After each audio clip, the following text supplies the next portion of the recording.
So in this engagement, we are going to discuss, first of all, how do we enhance the objective of government to keep our cities clean through the cleaning days, but also how do we translate that into managing waste sustainably, in a sustainable way. I mean, you can clean the waste from the homes and the roads, but where does it go?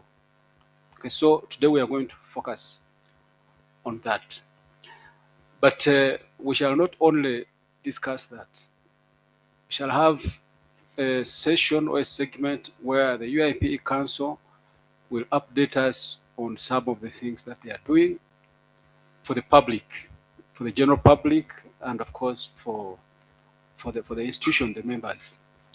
So the president or his representative will tell us, and this will be mostly good for the members of UIPE, what the council is doing at the moment, what they are planning to do next, and how everybody can get involved. So we shall get a segment where the president or his representative will take us through that.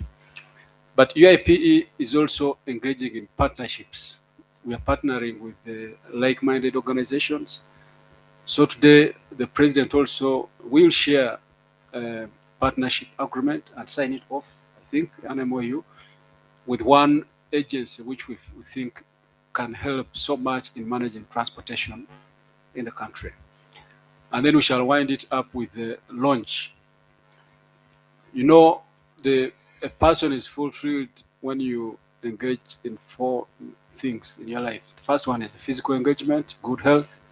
Second one is mental. You need to be mentally stable.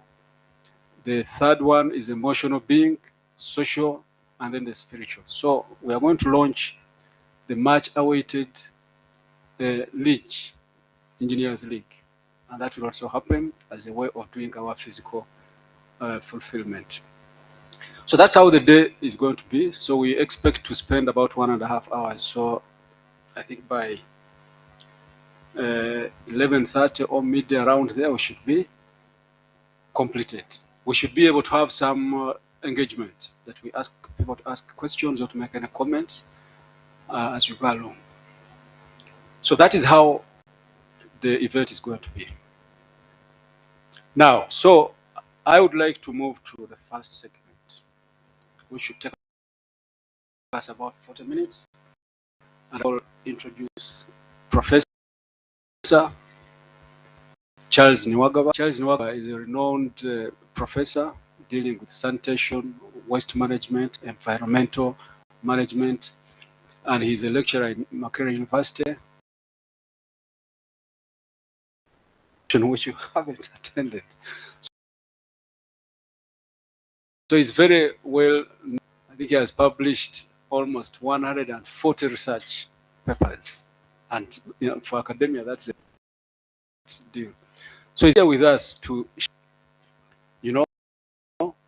his knowledge, and then we shall allow, after his some statements, for us to have questions or discussions.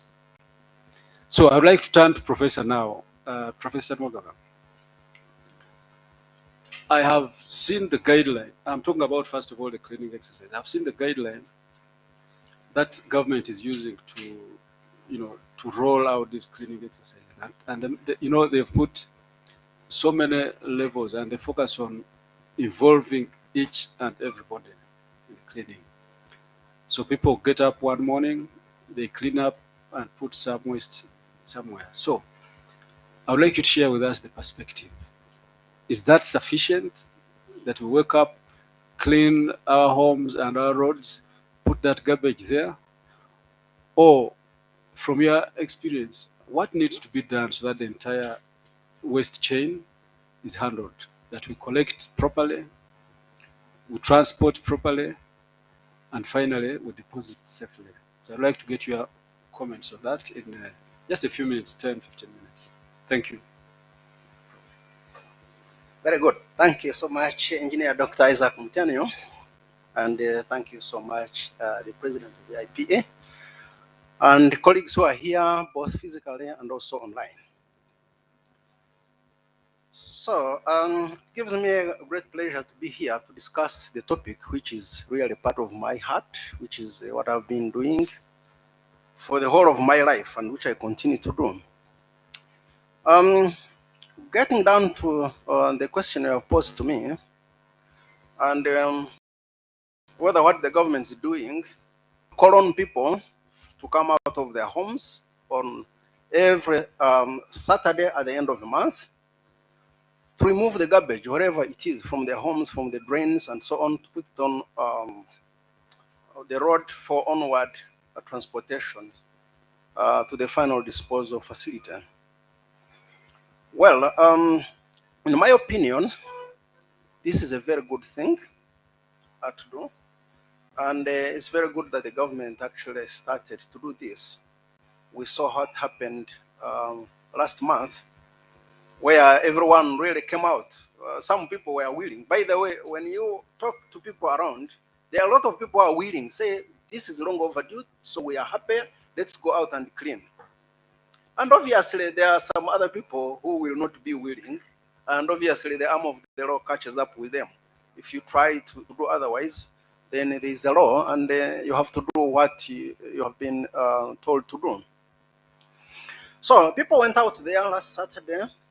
By the way, I was out of the country, and that's the day I actually came. So I did not participate because I was traveling that day, and so I'll be happy to participate this weekend. And so it's really a very nice thing. So when you look at what government's doing to get people to come out and realize the issue of garbage and to remove it from their places, to remove it from drains, and to get it delivered to the final disposal facility, to me, it is a part of what we would be talking about mindset change. The entire waste management system can only really be transformed and become what we want, what we desire it to be, if all of us changed our minds regarding waste management. And I think that the issue of people coming out of their homes, getting that, picking the garbage, using all sorts of means they have, wheelbarrows, any method they have, is part of that mindset change. And if you participate in it a number of times, you will not necessarily wait until the end of month for you to participate in it. But even when you see garbage in a wrong place, you will probably talk to the people concerned, or you will actually fully participate in doing that. And eventually, we will have everybody realize that it is important to perform some role in as far as managing solid waste is concerned. And we will move towards a very clean environment, which of course will come alongside with several other benefits. Of course, last month having been the first time, we know that there was a lot of organization that was done, but normally when something is the first time, you cannot exactly predict what's going to happen. So because of that, then you saw a lot of solid waste was brought on the roads. It challenged the available means at that moment to transport it. And for some of us who, because of the work we do, we also have some connections with what happens in Weyala and to get information. We know that there was quite a lot of traffic going there for almost the whole week. So the cleaning was done on Saturday, and transportation started there and then, and through Sunday. But the following week, up to around the Thursday, I think the peak of the waste delivered there was around Wednesday, Thursday. And it was quite a lot, and really nice that solid waste pipe was being removed. They are not everybody sees waste as waste. There are people who already see that there is value in it, and even those who already see that there is value in it came up and started gathering some of this waste to utilize it in some ways. And we know that waste is valuable, of course, provided it is collected in a certain manner, provided we can do something so that it is separated. The various waste streams, when they're separated, for us in the language of waste management, we call it clean. So if, for instance, I have organic waste alone, I have the bikuta, the peelings from matoke, and I've gathered it in one place, I call it that clean waste. So the moment you have clean waste, in other words, waste that is not contaminated with other different types, then always there is a possibility that can be utilized.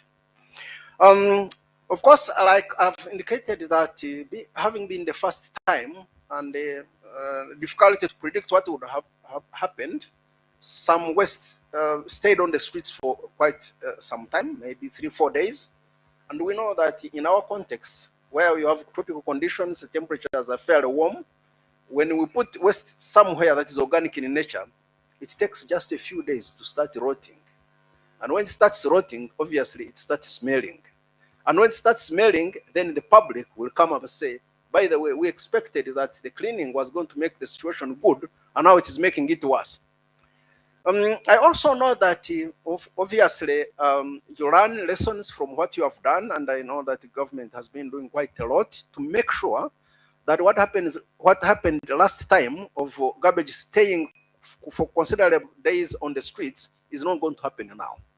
Most likely on Saturday as we wake up, there will be vehicles everywhere, and the garbage will be removed from wherever it is. It's not going to be dumped on the road, but on a truck awaiting transportation to the final disposal facility.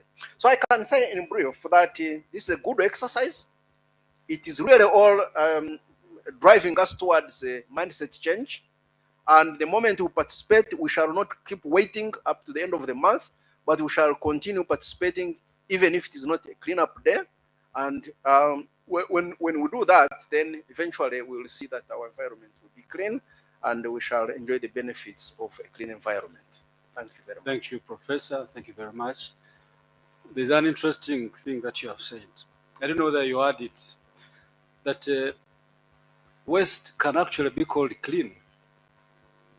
I think that's a very interesting perspective, which I would like us to, dwell in a little bit. So, if we separate the waste meaning things which have performed a certain duty, they could perform another one, but to that context, they've already performed that, they need to be taken out. So if we separate them, have the organics alone, have the peelings alone, which the goats like so much to eat, have the plastics alone, have the other things, the pampers and so on, different. So that actually, you're saying, is clean waste.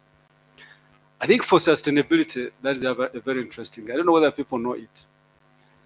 But now, my next question is, so how do we inculcate this very interesting idea of having clean waste to everybody? I don't know how it is for you. For me, I separate the waste the way Professor said, put organics alone. When the people who collect the waste come, they detonate it. How? So they get the organics, they get the other inorganic waste, plastics, and then pour everything together in the truck. I think that's a huge problem, Professor. So, how? I mean, in the process, in this process of national cleaning, how can we inculcate that message so that people embrace the clean waste principle and then separate, and even those who are collecting it do the same? I think you can give us more insight on that. Very good. Obviously, it makes not much sense if you collect or you sort your waste at home, but then eventually it is mixed when it is being transported and delivered to the final disposal facility. I'll tell you that even me personally, charity begins at home, and I definitely so separate the waste at home. But for me, when I so separated at home, the separated waste, the clean waste, the organic waste is not taken to the landfill. It's not collected from my home. And I compost and make very high quality compost, which I use in growing vegetables and beautifying the compound.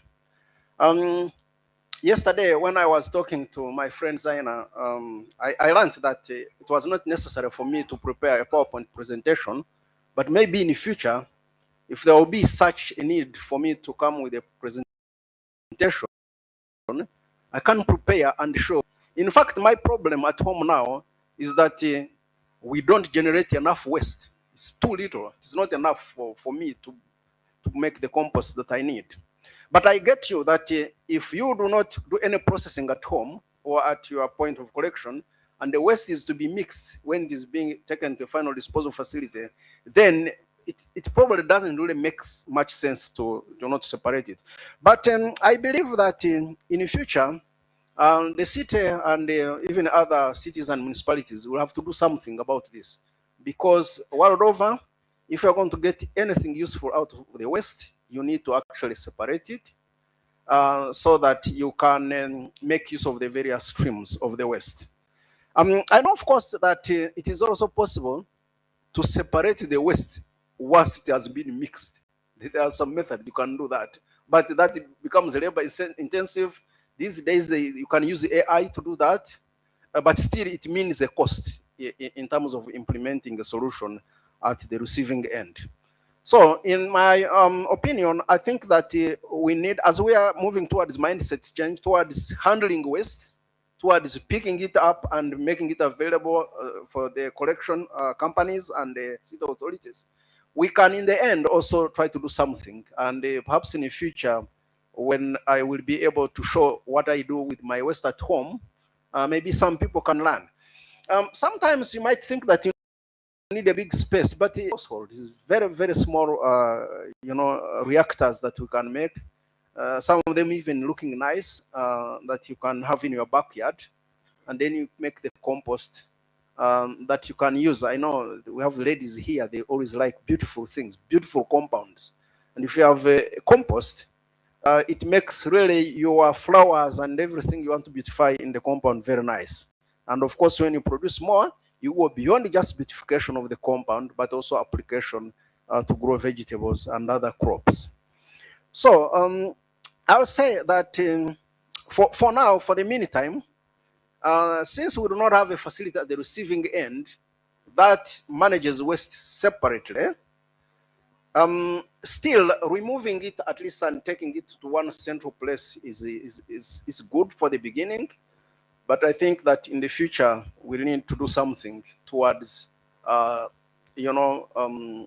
scaling up the separation of waste, either if we are using it in our own compounds or if some processing is being done at the facility. Of course, I know that even these mineral water bottles and anywhere else where there is a large production of these bottles, you always have people taking them. You have people really taking hard plastics and so on. There are a lot of companies that do transformation of this kind of waste, and people make money out of it. Not only that, we know even the other clean waste I talked about in terms of, let's say, banana peelings. I'll give an example. If you go to Kasubi Market, just near those traffic lights, you find women selling those bikuta, and a sack of them sells somewhere between 5,000 and 10,000 shillings. If you are going towards Mulago or Kalerwe from those traffic lights near Mulago there, immediately opposite Shell, you find the women selling those peelings. A sack of them goes for between 5,000 and 10,000, depending on if they are dry or if they are wet. So people are making money. We just need to make sure that the waste is separated, and when the waste is separated, there is a lot that can be utilized, for it. You can use it, as is. For example, feeding it to the goats, cows, sheep. Even restaurant waste self, we know that pigs enjoy that. Even people with the dogs, sometimes they are also given bones and food waste from restaurants. So I think that provided we separate all the different waste streams, there is a lot of use for it. Even if you yourself don't want to use it, there is somebody out there in society that can actually make use of it. If we increase the use of this waste, either in our own homes or by other people, urban farmers and so on, then what we are doing is that we are reducing the pressure on the existing disposal facility. Once we reduce the pressure, then um,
Yes, pass the mic to him here.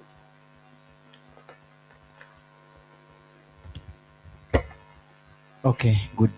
I can start. Yeah, you can do what makes you comfortable. Okay, good morning, everyone. Good morning, everyone. All right, that feels a bit energetic for the physical team. My name is I'm called Nicholas Bryan. I work with Total Energies Marketing Uganda as a maintenance engineer at Tilenga region. Thank you, Professor, for the insights and the presentation. My question, in line with sustainability and cleanness, um, is there a step that government is taking? We saw the challenge of collecting the waste based on the transportation of the trucks that take them to where they're supposed to go or for recycling. Is there any way government has plan or initiative to take up the engineers projects? Quite many engineers at colleges have different projects that feel can address the challenge of collection and also reuse of this waste. Thank you. Thank you. We've picked that question from Nicholas. Any other comment or question? I hope somebody's checking with our colleagues online.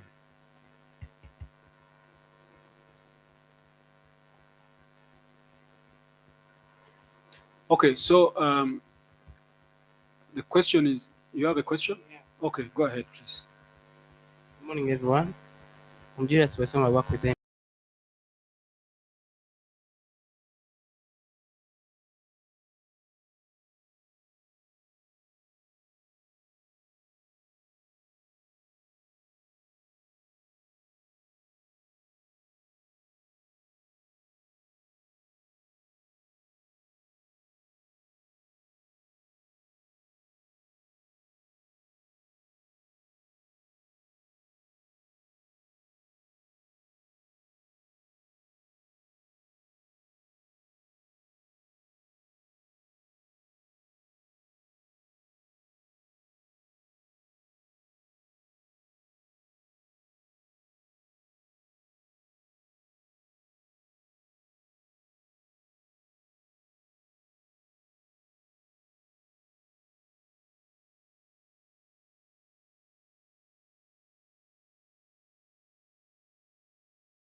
Engineer, quite old, who developed some technology and patented it and then just kept quiet. And nobody knew about it. Until he met some marketers, some people who can pick it up and now they are marketing and they've got some possibilities to supply this technology in some places. So sometimes if we are to say that the government is not picking up what we are doing, yes, they might not be picking up because they don't know. I think that it has to take us effort, to come up, to go to exhibitions, to have open days, and really demonstrate what is that we can do. It's also, of course, not new that there's some overfere, that somebody can present something that doesn't work. So the government invest in something that they haven't heard about. So we need to do a bit more, and let us show our work. Let us exhibit it. Let's go out there and demonstrate. Let us show that we have solutions. As far as I know, I think maybe last month there was a call for an expression of interest. I think some of you saw it, and that takes also me back to the other issue about what can engineers contribute.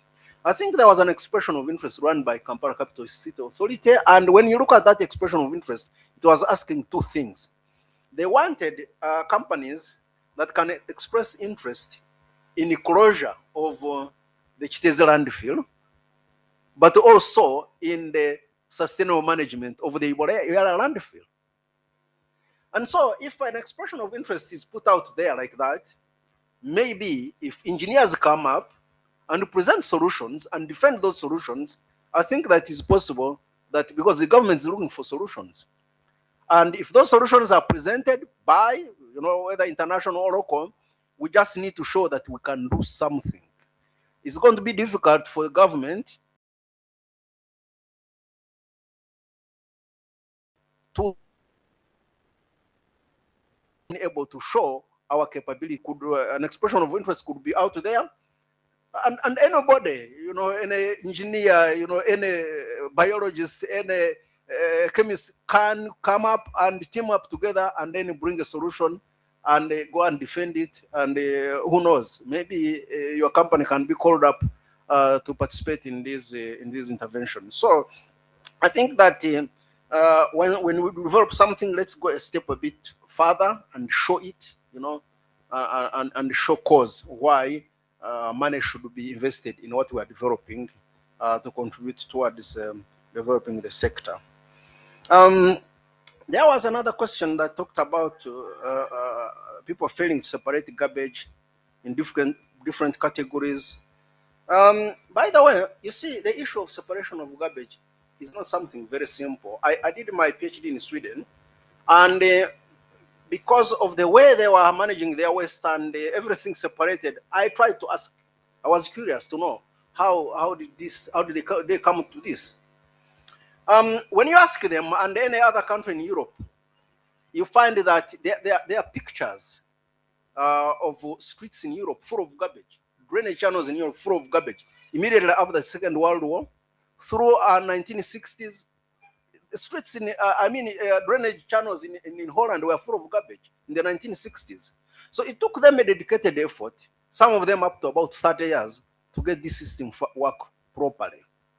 So we can start. We just don't need to say that because we have not managed to sort it, that therefore we remain like that. We can start, and the process will grow. We can, keep talking, keep sensitizing people. I told you I'm separating solid waste. If anybody is interested and come to my home and say I will do it, you never know. In the end, by the end of a year, 2 years, you have several other people doing it. So I think that we should not get disappointed that it is not yet to a level that we want it to be. We can do it. If you move around some fuel stations, some restaurants, some where they have somebody interested in their waste, by the way, even paying the money to take it, there is a level of some separation. You find some places where waste is generated have 2-3 bins. Okay, so I wouldn't really say that we have failed. There's some effort being done by various people. What I know is that at the end point, it's not yet done, but there are steps to do it. If you read that, for instance, that call for expression of interest, that you need to express interest that you can be able to manage waste in a sustainable manner. You can be able to get something out of it. Going back to the question from the bank, a colleague from the bank, and talking about renewable energy. Yes, of course, renewable energy is going to be part of the mix. We know that from solid waste, especially that which is organic in nature. By the way, our waste, I can say that from Kampala and most of Uganda, because I've done waste characterization in different parts of the country, and there's nowhere you find organics less than 70%. In some cities, some agrarian cities, you find organics are going up to 90%. Others, so the range is generally between 70 and 90%. This waste is generally highly organic but wet, also because of our own conditions. And such a kind of waste that is highly organic and wet is very nice for the generation of energy through a number of processes. You can do anaerobic digestion to produce energy.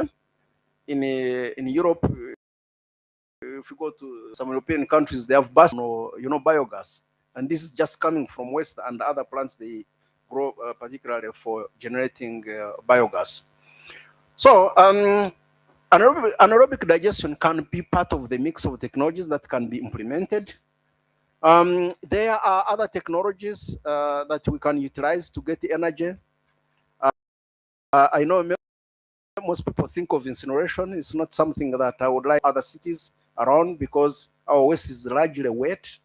And when the waste is wet, if you have to dry it to a level where it can catch fire and burn and give you energy, you have already spent quite a lot of energy. So we can implement that actually are good in dealing with the waste that is wet. Among them, for example, we can do composting of waste.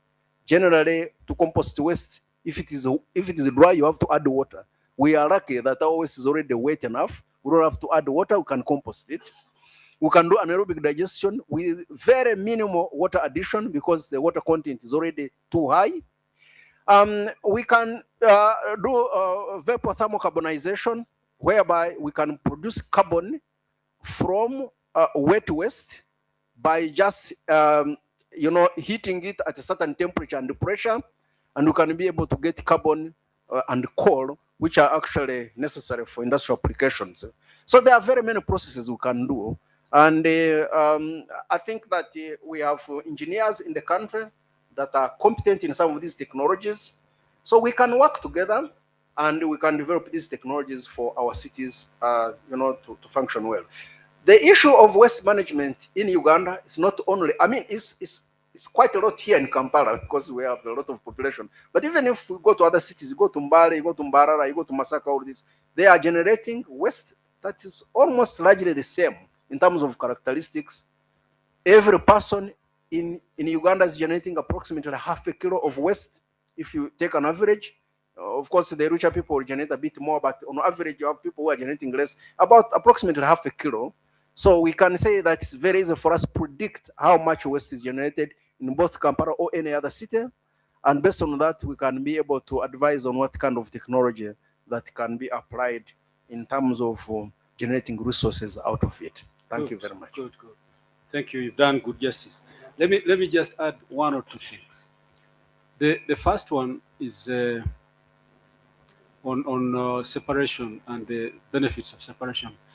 Actually, if you are able to separate your waste properly, of the waste that we generate, if you do it so nicely and reuse part of it, you only have about 10% that should eventually be taken to the disposal place. And these 10% are things which are like,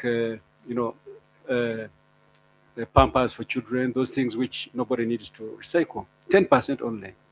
So if one can reap in that benefit, that gives you the motivation to do separation, because the 90% can be in the home. Now, the second one, I think it was from Nicholas, what government is doing to help with the technologies. I know for sure that the Ministry of Science and Technology has established, I think, 2 or 3 places where they've built huge workshops to allow innovators to go there and innovate. And I know I attended one of the engineers conferences where then the Minister for Science and Technology, Dr. Monica Musenero, said, and I heard it very well, that for scientists or engineers or anybody who has an innovation and you write up a very good proposal, and that was actually focusing mostly on the professors, if you can show the benefit that Uganda can get from your innovation or your research, they will pay. Now, those of you who know where the Science and Technology Secretariat is and you have an innovation, there is money there to develop your prototypes into something that is beneficial. only if you are able to show the benefit. So if you have a technology that you think, you have the idea, you don't know how to move it from you go to that place and they should be able to help you. Now, I had asked the people online, and I've seen, I think there's some questions in the chat there, which unfortunately I'm not able to read. So I'm going to ask somebody to read them very quickly. We don't have much time. But if you can read them very quickly, I think Professor and myself, we are not very good at reading. So, Leah, you don't want to read them for us? Okay, so now, so the first, unfortunately, I don't know who, but the thanks, Professor. How do you advise government to set up compost gardens in communities? How do us members join the cause in our design to make it sustainable? That's a question coming from somebody, I can't say the name. Then there's one from Richard Wamboza. Thank you for the presentation on the waste management. We indeed appreciate the idea of waste collection, transportation, and disposal by government. However, my prayer is that the other agencies like police, UPDF, and many more be engaged to solve the transportation. People are collecting the rubbish, they are putting it there, but how do they transport? And then from Eric Kakembo, good morning, Professor. A question regarding the black soldier flies. How practical, sustainable, and financially viable is this project? And what has been your experience with it in terms of profitability and waste reduction? Let me see if there are others. Okay, from Isaac. No, I think the price for collection of operated waste. If so, how can this be executed, let alone the use of AI, like what the researchers in Rwanda are doing? So far, those are the ones we have. So, Prof, if you can very quickly respond to them, and then we shall come to a close of this segment.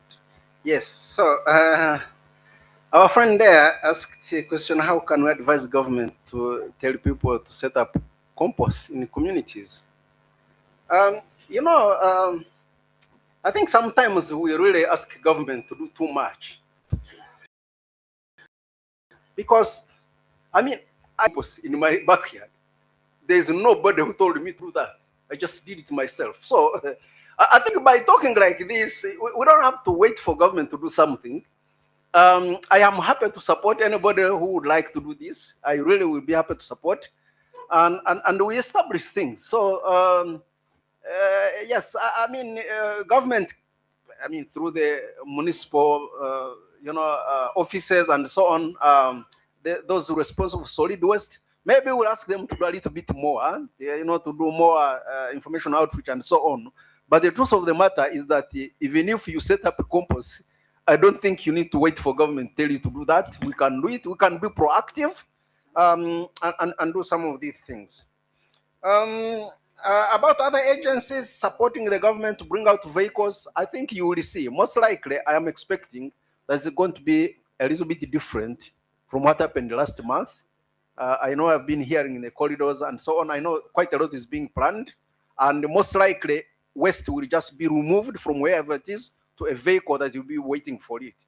A lot of mobilization has been done, and I'm not the authority to talk about it, but I know that it is going to be a little bit different from last time. Of course, any other efforts by anybody, even you, if you have a truck and you want to support, you are welcome to support the efforts of government. But I'm sure that something different will be arranged this coming weekend. Regarding black soldier flies, black soldier fly is a new technology, really maybe as old as some 10, 15 years in some countries. But it is a question of scale. I have seen it work. I've seen it work and really at scale, make money for people who have invested in it. So it is a question of scale. And with the black soldier fly, there are so many things you can get out. When you look at this intervention, and you want to develop the technology only looking at the life of the black soldier fly, maybe the benefits will not be as much as if you look at the entire cycle, so that you expect returns also from the frass after the after the larvae has converted the waste, and then you have also the frass from which you can get money selling it as a compost or as a soil conditioner. So it is works, and there are a lot of people doing it, by the way, even here in the country. Some have reached levels of where they can break even. But if you do it a very small scale, you are unlikely to get money. But if you scale it up, it is possible that you can get money out of it. In terms of mindset change and reducing the cost of collection, I think some of these issues need a little bit more discussion and engagement. But because what I know is that there are some countries, and I give one example, like in Ghana, whereby the structure of the fee for waste has been made in such a way that the poorest person pays a little bit less, maybe the medium income pays a certain amount, and maybe the rich also pay a certain amount. But this is a question that that would need a bit more discussion. But it is possible that you can structure the payment so that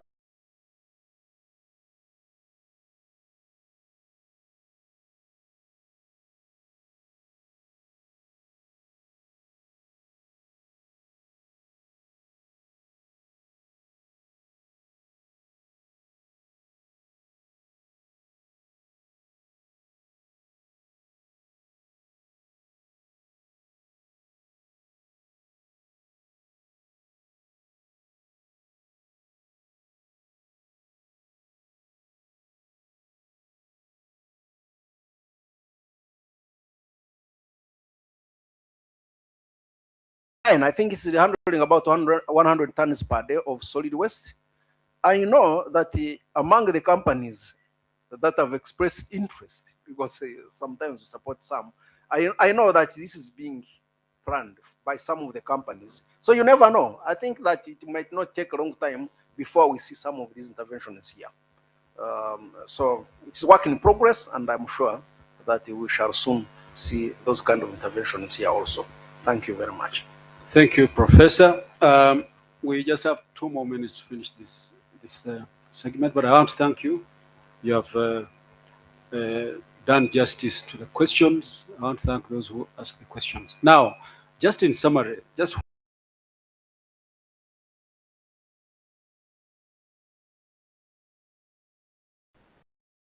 this number one emphasis has been that there is need for mindset change.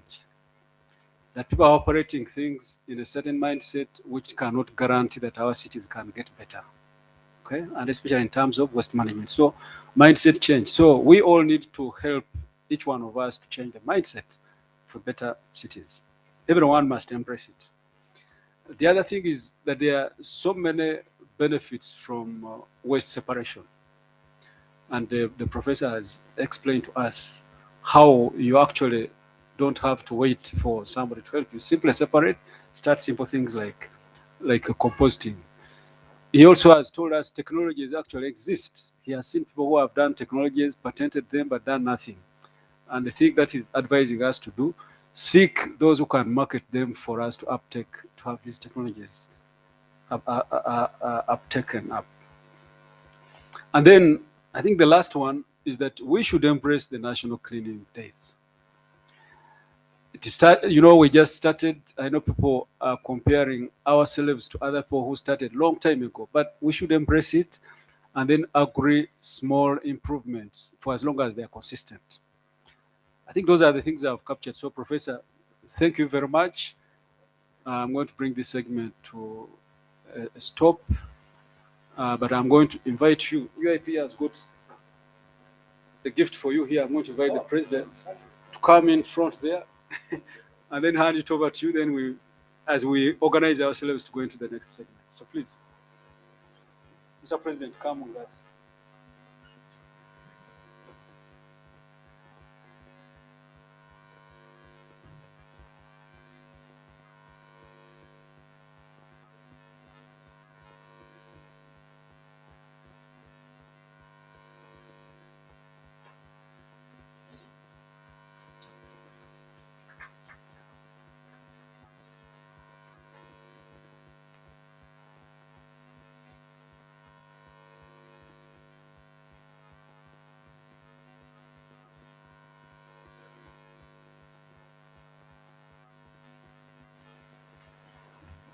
think I've done very well as a moderator. We have taken 41 minutes out instead of 40, so we overshot by just 1 minute. So thank you very much, and thank you for keeping time. Now, we need to go to the next session. This next session is going to be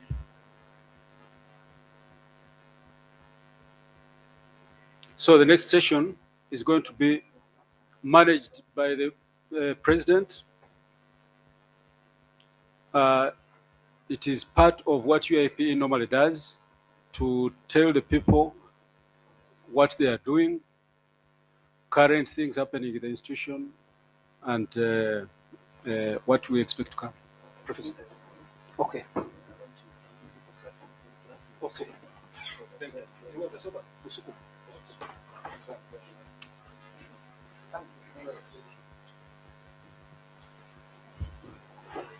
Okay, so in the next segment, we shall have the president or his representative tell us a bit of the things that are happening in the institution, so that the public knows that engineers actually are available and they're supporting the good of the public.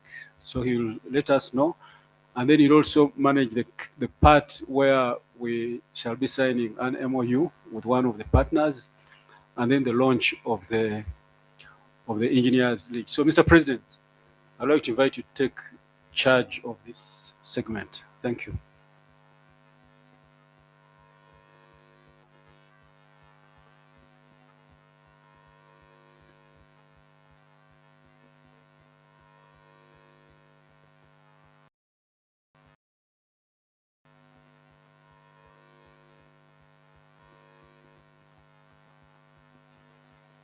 Okay, thank you.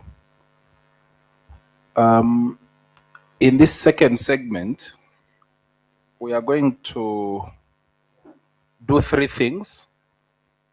Number one, we shall give you the updates of what the institution is doing, what the successes are, what the challenges are, so that our members don't really have to wait for the AGM. We did promise our members that we shall not, that every month will be an AGM in the sense of accounting in terms of what the institution is doing, so that you know what is happening. And that session will be done by Engineer Dr. Martin Kalibala, who is our Vice President in charge of Finance and Administration. Dr. Martin, I would like to invite you to take the podium as you prepare to do that. So that will be the first thing that we shall do. The second section on transport, and we'll say more about that, and what the MOU means for the institution. But we thought we would take advantage of this voice platform to do the signing, if not for anything, but also because the media can properly record the historic nature of that event. And then, and most exciting event of this segment will be the grand launch of the Engineers League, which is going to be a league. You may notice that I'm putting on a jersey because the league is like a very big thing. So that's what we are going to do. So I propose we allow Dr. Martin 10 to 15 minutes to give us a brief, and then we shall go to the MOU. Thank you very much. Dr. Martin. Thank you very much.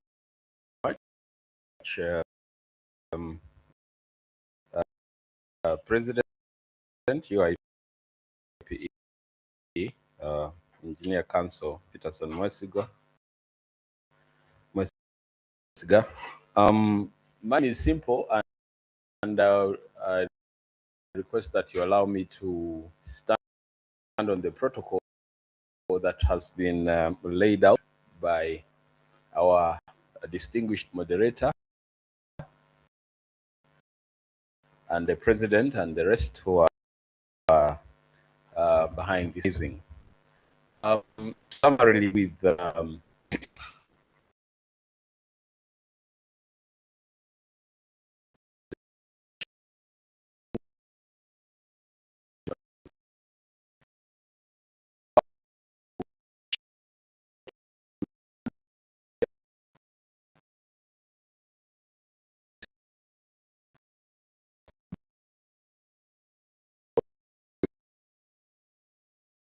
update member and waiting for the AG of Met.